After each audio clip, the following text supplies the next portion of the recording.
need, then we'll all that kind of stuff, and we'll be able to make better decisions. So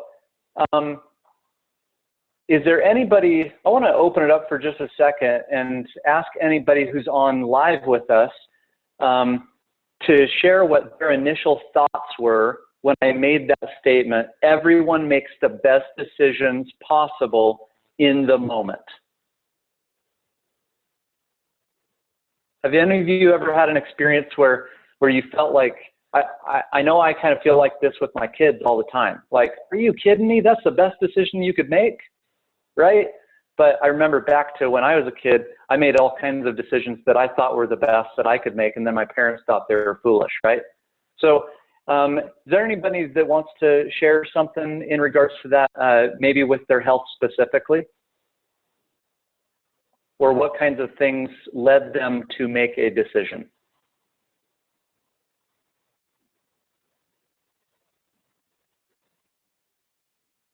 Come on, don't be shy.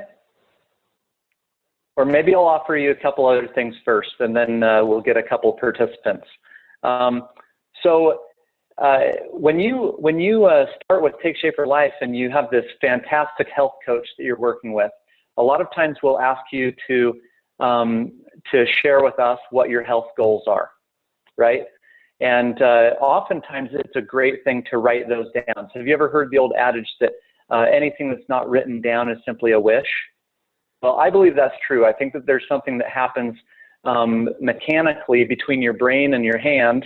When you write it down, you're kind of sketching that in stone or on paper, so to speak. But in Dr. Anderson's Habits of Health and in his companion guide, Living a Longer, Healthier Life, there's a couple of activities that Dr. Anderson has us do from the very first sections. And two things that he has us do is write 5 to 10 things that will help you support your goals, right? And 5 to 10 things that will lead you away from those goals. So maybe triggers, situations, whether they're situational or maybe have to do with emotions, things like that.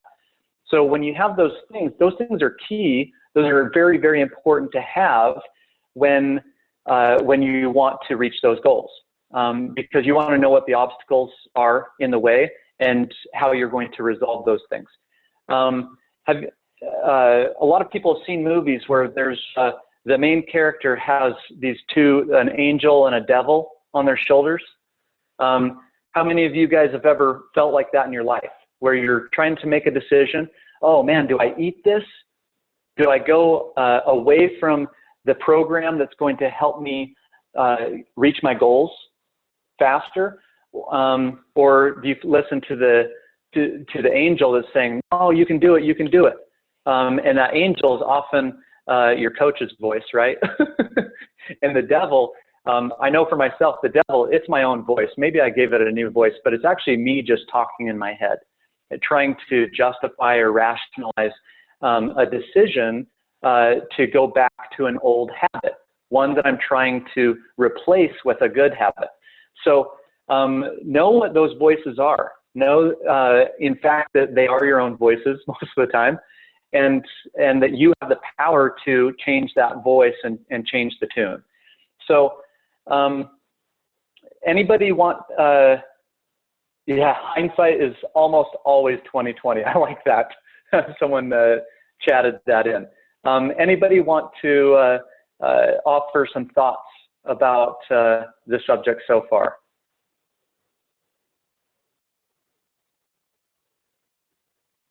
I'll go, Jared. This is Esther. Oh, go ahead, Esther. Yeah, I always felt like I was busy debating everything before I got on the program. It was like, well, okay, this, okay, that, okay, it doesn't matter. But it does matter. Oh, I don't care right now. Oh, I really care. You know, it was this dialogue going on all the time. But not now. Awesome. That's what I love to hear. Yeah, I agree. Before I started the program 7 years ago, I had a lot of those same dialogues. It doesn't matter, it does matter, and you kind of beat yourself up. So Does anybody know what the slogan of the Boy Scouts of America is? I was a Boy Scout when I was a kid, and it's be prepared, right? So preparation is one of the most important keys to success. So my dad taught me this when I was a kid, that if I made a decision before I got in a situation, then that decision was 99% made already. I mean, sure, there might be a little bit of peer pressure and things like that, but the more you prepare and commit to something before it arrives, when it does arrive, if it arrives, then you're ready and you're prepared to make the decision that you've already made previously. So that's really important in this process of making good health decisions. And I'll repeat those activities that Dr. Anderson has you do in the companion guide. Once again, is 5 to 10 choices that will help you support your health goals, and also 5 to 10 things that may be situational, emotional, whatever the situation is, triggers that will impede your progress towards your goals. So, and before you do those things, it's important to write what your goals actually are. And one thing that I would recommend is write what it looks like visually, but also write what it feels like. Because it's often been said that when you're in a situation, you'll forget what you've heard, you forget what you've seen, but you don't forget what you feel. So make sure that you're writing what health will feel like for you, emotionally, physically, all those things, because as you make progress towards it, you're going to identify with those feelings that are on this vision of your health, and those things are going to help pull you rather than constantly be looking for motivation, because feeling good is a huge motivation in and of itself. So I want to ask one more question about this preparation. When you're prepared for something and you arrive in a situation where the decision is to be made officially, right? But you've already kind of mentally made that decision beforehand. When you get into a situation where you're really spent emotionally and you've got a lot of triggers around you, peer pressure, whatever it is, and you're struggling, what is it that drives us towards those, what hindsight is 20/20, right? In hindsight, what we deem as bad decisions, right? What was it that drove us more towards that than towards what we now deem to be a good decision, right? So one thing I want to kind of warn people from is stay away from, oh, I'm good or I'm bad because I ate something that was off program, right? When you start equating making a bad decision with maybe something you ate or staying up all night and not getting healthy sleep, not drinking your water, if you say, oh, I'm a bad person because I didn't do these things or because I did do these things, there's a big danger zone there. So make sure that you don't equate yourself as a bad person simply because you made a decision that impeded your progress, okay? I think that I can say everybody that I've ever met in Take Shape for Life is a good person.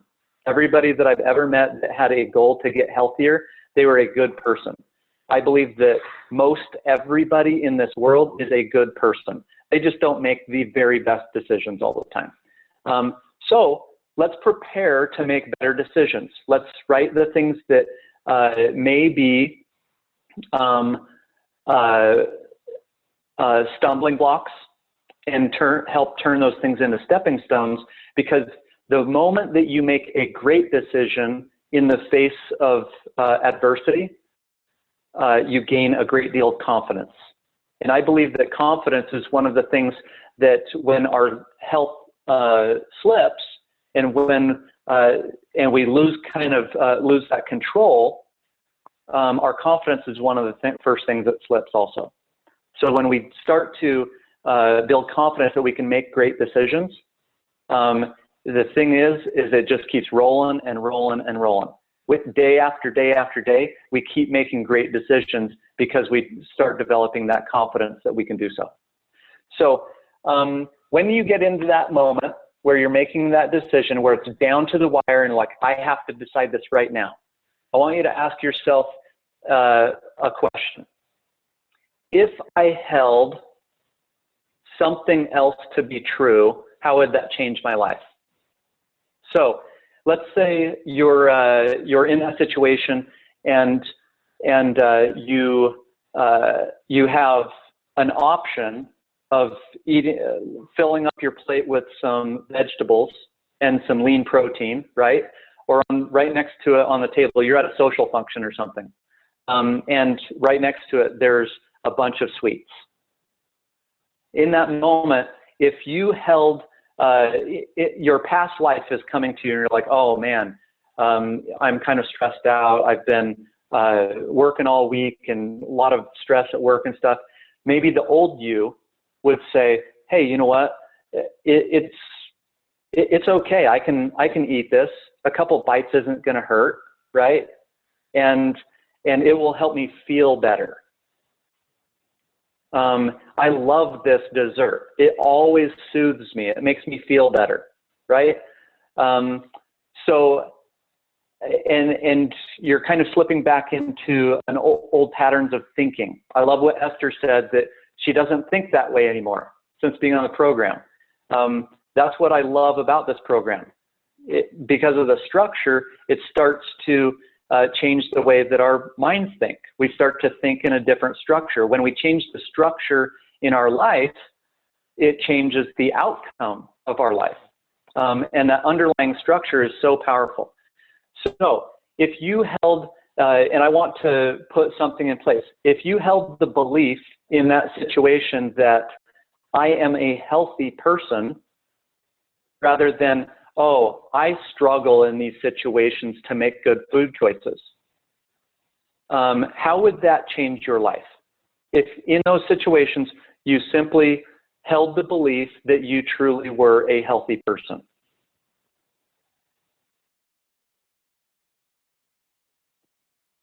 Does anybody want to share what they're thinking right now?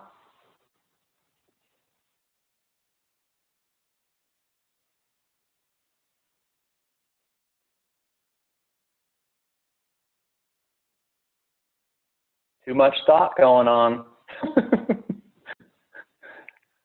Oh, you can never think too much. So this is kind of what I went through 7 years ago. And I have the old unhealthy me and I have the healthy me, right? So I constantly ask myself, and I actually don't have to ask myself this very often anymore because it's been 7 years and I'm pretty set in this new healthy lifestyle.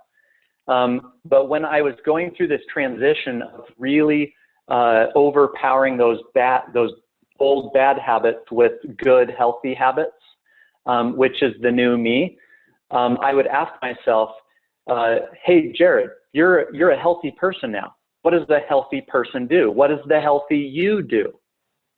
And we all have images of healthy people in our life, right? And some of those ideals that we hold for those people are true, and some of them aren't. We don't see what's their backstories all the time. But imagine someone, maybe they're a marathon runner, and you think that they're just this image of health. What would that person do in this situation?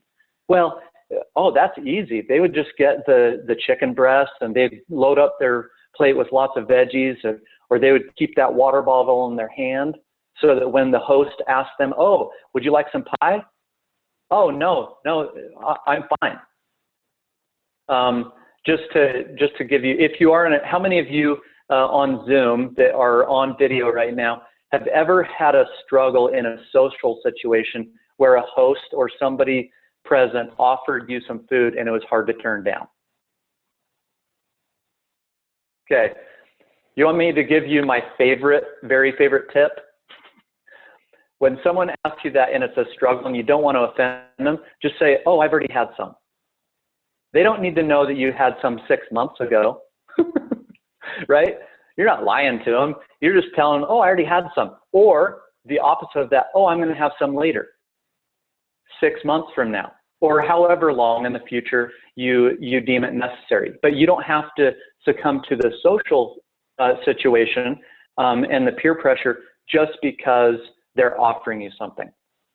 My wife, Amber, a few months ago on this very call, she actually asked the same question to people. Well, if someone was to offer you some drug, right, you wouldn't be like, oh, well, yeah, I guess I have to have it because you offered it to me. Well, no, that's just not in your normal thinking, right? So, but the same is true for this. It's like, what would the healthy me do? Just kick that devil off the one shoulder, and now it's just you and the healthy you.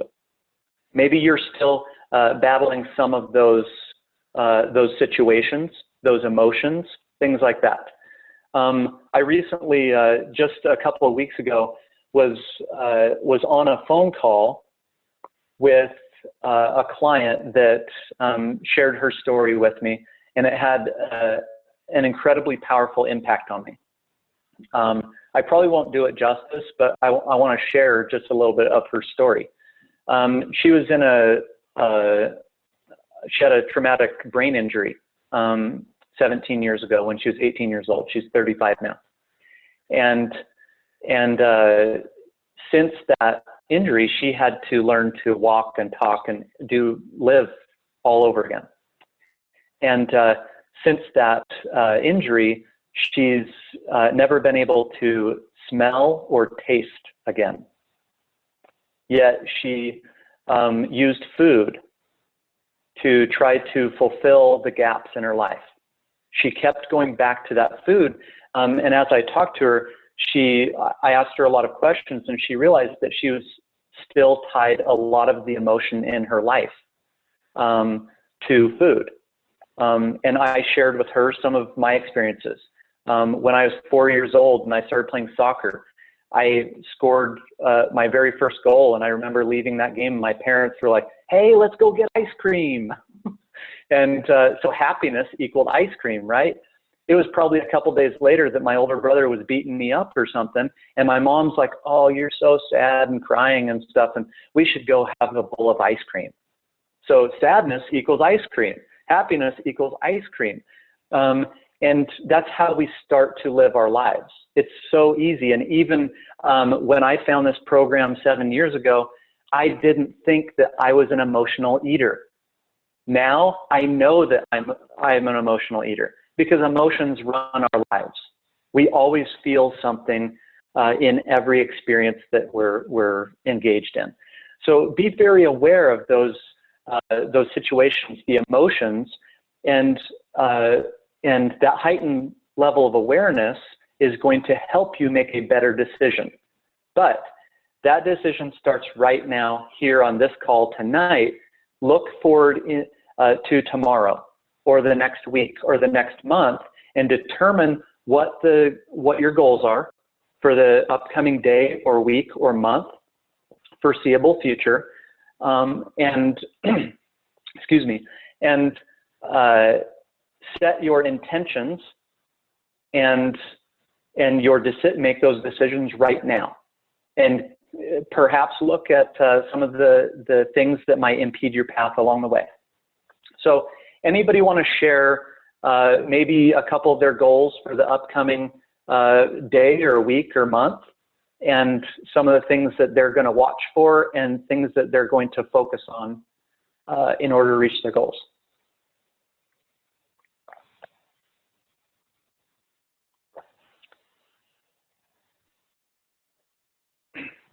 Hey, Jared. Yeah. I wanted to comment just on what you were talking about before, that that kind of like when you make that fundamental choice to, like what would healthy me do? I think that that's so important because back before I lost my weight, you know, I would have considered myself a foodie, you know, like, and my whole family, you know, obviously you're married to me, but I was quite a foodie. And, you know, it was like every time anyone got together or came to my house, I was going to make the best food and it was going to impress them so much. And then they were going to love it. They're just going to leave like, oh my gosh, that was the best food ever. And I kind of had to let like foodie Amber die, you know, like I'd hold a foodie funeral.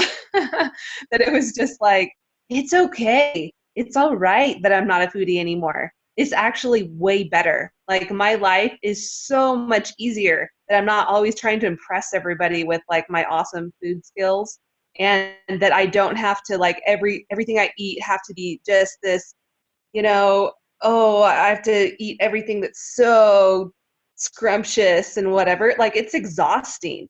When I get around my brothers now, like it's exhausting because my brothers are foodies. All my family was. And I'm just like, sheesh, you know, do you even care that I'm at your house, or are you just like dying over the cake you just made? But so it is kind of funny that you have to almost mentally decide that a part of you is dying in some ways. Like that part of you that loves the unhealthy things, sometimes that part of you has to die. And I don't even miss it anymore. And did it happen overnight? No, it didn't happen overnight. But over the last 10 years, because I was committed to healthy Amber winning the race, you know, you kind of just have to change that identity.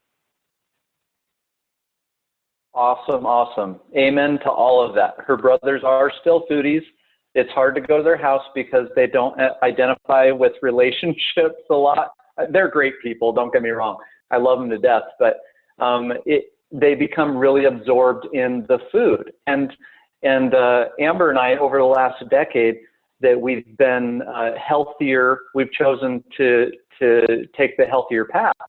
Our life is so much more full now. We get to enjoy those relationships. We get to enjoy the activities that we want. And 7 years ago, when I started this program, I was 34 years old, and I felt like I would compare myself to people in their 50s and 60s that I knew that weren't particularly healthy. And now I'm 41 years old, almost getting ready to turn 42, and I'm I perform as well in the various activities, skiing and volleyball and basketball and all those things, as well as I did 20 years ago. And now those things make it easier to continue to make those good decisions, because they've helped me in so many different areas. So it's going back just a couple of key things. Write down what you want to achieve. Write down 5 to 10 things that are going to help you achieve those things. Write down 5 to 10 things that have been or currently are stumbling blocks for you, so that you can prepare for those things. One last plug before we finish up the call here is I want to put in a plea to you to surround yourself with support. Number one, your health coach is always there for you. Also, surround yourself with other people who will support you, spouses, family members, friends, who want what is very best for you. Sometimes that means ignoring a little bit some relationships that might be destructive, but it will bless your life. And then lastly is to be a support to others. When you see people that are making good, healthy decisions, congratulate them. Give them praise for doing that. Reach out and teach people the habits that you're learning. I'll tell you one quick story that changed my view of being a coach to other people on a path. We live here in Utah, about 15 miles south of Brigham Young University. And here in Utah, all the schools paint their school letter up on the side of the mountain. And so BYU has a big Y up there. And it's one of the really popular short hikes here in Utah. And so it's about 1.25 miles up and subsequently 1.25 miles down. But where you enter the trailhead, it immediately veers you off on the opposite side of a ridge. And so after you go up the trail about 50 to 100 yards, you can't see the Y. And you go on switchbacks for 1 mile up the hill. And you can't see the Y until about the last 100 yards. And I was with my 2 boys. They're 14 and 12 now, but at the time they were about 10 and 7, 10 and 8. And my younger son had never been on the hike. And as soon as we got up that hike, he said, I think we're on the wrong trail. And my older son said, no, I've been up this hike before, so just keep going and you'll get there. And he kept complaining, and he was like dragging his feet, and I practically had to drag him up the mountain, promising him that we were going to get to our destination. As soon as he turned that last corner and got up over the ridge and saw this huge Y on the side of the hill, all of a sudden his energy completely changed, and he ran like Usain Bolt to the Y to start taking selfies up on the mountain, right? And instantly when he saw that the fruition of all this work, he was super excited and exuberant. And it taught me something about support. Is sometimes people who have been on that trail before you, just stick with them. That's your health coach. They've been on this trail with other people, themselves perhaps. And then when you can share that and take people on that trail with you, it's incredibly powerful to be able to just see their eyes light up towards the end of that trail when they see it. And then your whole world changed. So thank you everybody for being on the call tonight. Hope that we shared something that was useful to you. Also, anybody who joined us late, I'm going to repeat these numbers for you one last time. Next week will be all new call numbers, and these will be permanent numbers each week. So that will be great, so that you can just program them in. The new call-in number will be 646-568-7788. And if you're coming to us each week on Zoom, the room ID will be 280-881-4268. So thank you, everybody. Let's go share health with your friends and everybody around you. And together we can make a change and impact the health of everybody around us. So thanks, everybody. Have a great week.